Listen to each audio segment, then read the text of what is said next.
I was on cloud nine, having just married the love of my life. One day, a package arrived from my mother-in-law. I excitedly opened it, only to find a surprise of another kind.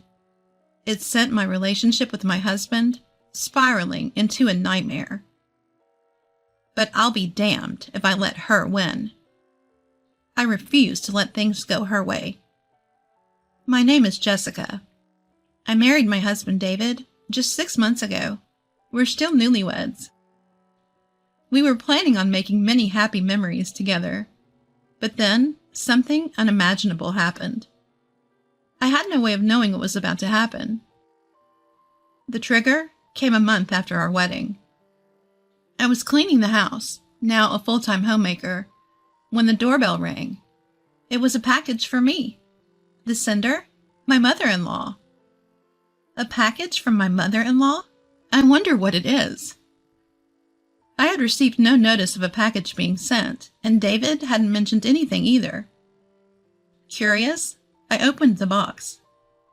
Inside, I found clothes, not exactly what you'd call fashionable, and very well worn. What? What are these? Old clothes? I was flabbergasted by the array of second-hand clothes. Some even had holes in them. There were clothes that must have been fashionable once, but now they were just garish.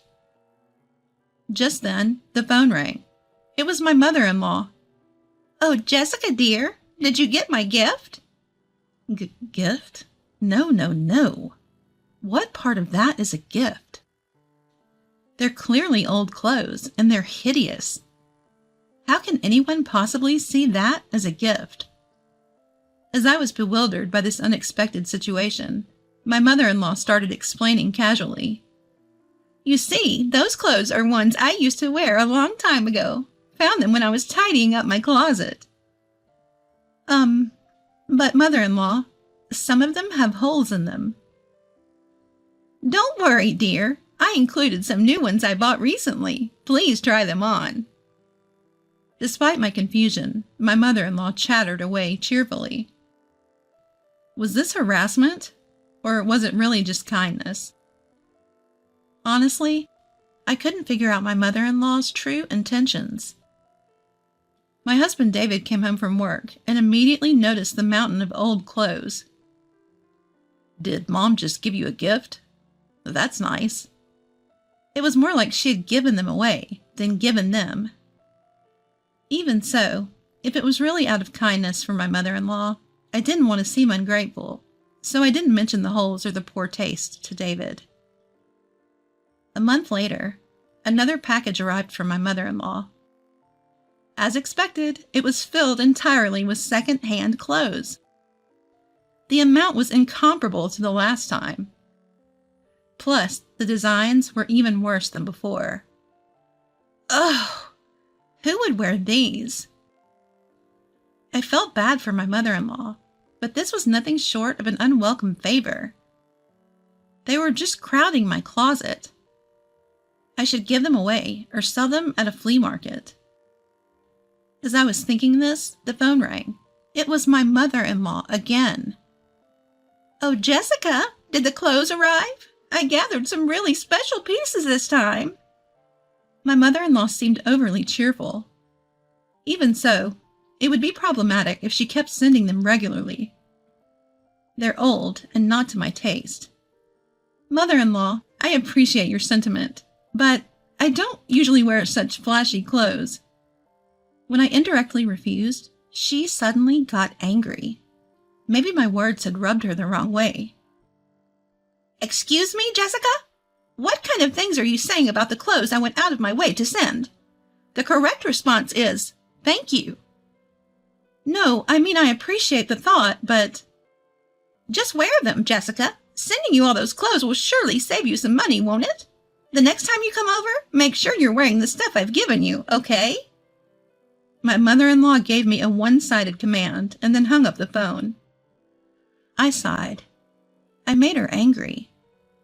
What was more, I never knew that she was the type of person to force her opinions on others so vehemently. That night, I decided to gather up my courage and talk to my husband about it. David, do you have a minute? Wait, you got more presents for my mom? Well, that's what I wanted to talk about. David is still under the impression that I'm being sent presents that I would enjoy.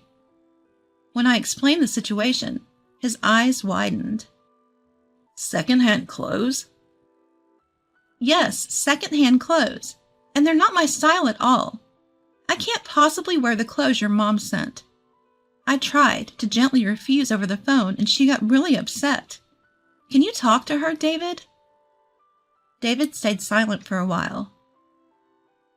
I was troubled because of the stuff his mom had sent. Surely he'd come up with a good solution to smooth things over between me and his mother. I'll call Mom. David walked out into the balcony and took out his smartphone. I hoped that he would be able to resolve this situation over the phone with his mom. But when he came back from his call, he said something outrageous. Mom told me she was just trying to do something nice by sending you clothes. You make it sound like it's a nuisance. You should be more grateful. I was baffled at David's words. Hold on a minute. I told you, right? I can't wear those clothes. They're not my style at all. Mom said it's clothes she used to wear. Are you making fun of my mom's taste? That's not what I meant. Besides, some of the clothes even have holes in them. Are you saying I should wear those? Enough. Mom started crying when I told her you didn't like the clothes. Please don't upset her anymore. After yelling at me, David stormed off into his own room, slamming the door behind him. Wait, what? Is it my fault? I never thought David would take his mom's side. Even if he didn't exactly take my side, he could at least try to understand my feelings. I felt as if I had been betrayed by my husband. Ultimately, another package from my mother-in-law arrived the following month. When I visited my in-laws' home, and it was discovered that I wasn't wearing the clothes she had sent, I went to all this trouble to send them to you. Why aren't you wearing them? She exploded. Yeah, Mom went out of her way to send them to you. David joined her side, against me. No one really cares or notices what you're wearing.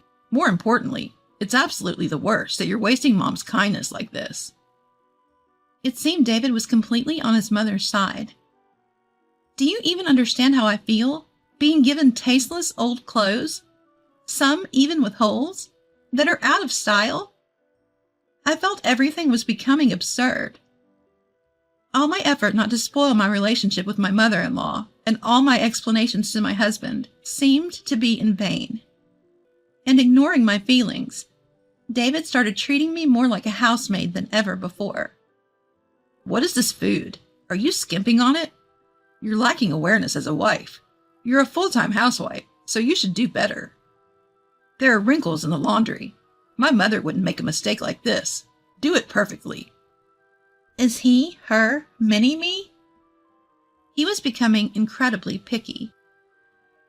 When I bought new clothes, he yelled, "Even though you wasted Mom's kindness, you're buying new clothes?" Oh, I don't know if I can continue this married life any longer. I was pushed to the point where I started to think like that. Then one day, David's company's trip was confirmed. Make sure you prepare for my company trip starting tomorrow. I, who was treated almost like a housemaid recently, was naturally frustrated. However, upon thinking, this might be a chance for revenge. My mother-in-law was still sending me tasteless, worn-out clothes. From men's to children's items, even things that I had no idea what they are. Recently, she even started sending me clothes so dirty, I wondered where she picked them up. I dug out the men's clothes from there and stuffed them into David's travel bag. This should do. David's company trip was for 2 nights and 3 days. During this time, I stuffed all the rags that had been sent from my mother-in-law into his suitcase. The next day, as soon as David left for his trip, I began packing my things. When I left the house, I put divorce papers on the table that had already been filled out. At that same time, David, who was on his company trip, was being laughed at by his colleagues. Hey, what's with those raggedy clothes, man? Did you pick them up from somewhere?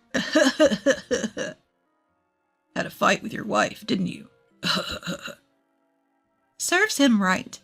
I can picture David panicking. That night, as expected, David called me. Hey, what's with the contents of this suitcase? He was clearly furious, even over the phone. I held back laughter as I asked David, "Something wrong with your suitcase?" What do you mean, something wrong? What's with these raggedy clothes? You got something wrong in your head? Making your husband wear such things? You think I'm crazy? I said calmly. David, remember what you said, right? Those clothes were sent out of goodwill by your mom. Wasting such goodwill would be pretty strange for a son, wouldn't it? Apparently, David hadn't realized the clothes I packed were from his mother. At my revelation, he choked on his words. Hey, you listening? Those clothes were sent by your mom. Since you were all for blaming me alongside her, you'll be wearing them without complaint, right? Well, that's... David was utterly flustered. I told him outright. You understand now, right? Did you finally get a feel for what I was going through? I left the divorce papers at home. Divorce? I'll leave the rest to you. And with that, I hung up, leaving things unsaid. David bombarded me with calls and emails, all of which I ignored. Afterwards, I returned to my parents' house. A few days later, my mother-in-law called me. You listen here. You can't get divorced without my approval. If you don't listen, I'll hire a lawyer and sue you for emotional distress. I responded, feel free to do so. A week later, my mother-in-law told me to come to a meeting with a lawyer. I headed to the specified coffee shop. There, my mother-in-law, husband, and someone who seemed to be a lawyer were waiting. What's this? I've already decided on the divorce, so there's nothing to talk about now. With a look like she was about to bite me, my mother-in-law yelled. Don't mess around. After all we've done for you, we won't allow a selfish divorce. Exactly. My husband chimed in with her. I've been made a laughingstock at work because of the clothes you made me wear. Now everyone at work is laughing at me. A laughingstock? Isn't that directly mocking his own mother's taste in clothes? As I laughed in front of them, my mother-in-law glared with her eyes wide open. What's so funny? You're such a cheeky wife. She then turned to the lawyer. Hey, Mr. Lawyer, she can't possibly request a divorce from her position, can she? I was told that the wife was the one causing the trouble. The lawyer questioned, looking puzzled. To this I clearly stated. No, it's the other way around. I'm the one who's been harassed by my mother-in-law and husband, being sent clothes like garbage every single month. Upon hearing this, the lawyer seemed perplexed. This is completely different from what I was told. My mother-in-law also seemed flustered. Impatient with their reactions, my husband abruptly stood up. That's it. I'm divorcing a useless wife like you. I'm going to demand a full emotional distress compensation. He yelled at me. At the sound of his voice, all the customers turned to look at us. Taking advantage of this, I asked, So, does this mean I have to pay emotional distress compensation? Wait, who exactly are you talking to? Who? The person behind me. Huh? I kindly clarified that to my puzzled mother-in-law. Just then, a figure from the back of the room appeared before us. David and my mother-in-law were taken aback, their mouths agape with surprise. It's been a while, Mom. David? The person who appeared was David's brother, Sam. What, Sam? Why are you here? Why am I here? Well, to defend Jessica, of course. That's right. Sam, David's older brother, is a renowned attorney specializing in divorce. Initially, my mother-in-law sought his counsel, but when it became apparent that I was the one wronged, he chose to defend me. Wait a minute, Sam. Why? I asked you to defend me, and you declined. Of course I did. Sam raised his voice. Because it's clear to me that Jessica isn't at fault. And having heard her side of the story, I learned that you've been using the money I've been sending home every month under the pretense of hard times to torment Jessica, haven't you? That is. Indeed, my mother-in-law had been receiving money from Sam every month. Surely some of it was used for living expenses, but she was using the excess to buy shoddy clothes to send to me. All for the purpose of tormenting me. Sam, in a short time, had researched these facts and saved the evidence. And to you, David, the verbal abuse you hurled at Jessica earlier, it's all been recorded. Sam pulled out a voice recorder and played back the harsh words David had shouted earlier. Of course, this too will serve as substantial evidence in the divorce proceedings. Hey, Sam, you're kidding, right? Why would you side with Jessica instead of your own family? In response to David's outburst, Sam answered firmly. I'm a lawyer. No matter how you look at it, the fault lies with you two. Your lawyer also seems to see that there's no hope of winning. Maybe he should decline to represent you. At Sam's words, David's lawyer nodded in agreement and quietly left the cafe. So you two will be the ones paying the alimony. And Mom, I won't be sending any more money. Understand? Leaving these words behind, Sam left the cafe with me. Thank you, Sam, for helping me even though you're busy. As I bowed my head, Sam gave me a warm smile. No worries. I just can't stand injustice, family or not. I'm really grateful for your help this time. Thank you so much. And so, thanks to Sam, I was able to divorce peacefully. Of course, I received a substantial alimony from my mother-in-law and David. After the divorce, I haven't heard from my mother-in-law or David, and have been living a peaceful life. Even though I had to part with Sam, who was so kind to me because I divorced David, I felt a bit sad. But I need to move on quickly and live my own life. The best life that David and my mother-in-law could ever envy. With that promise in my heart, I started my new life.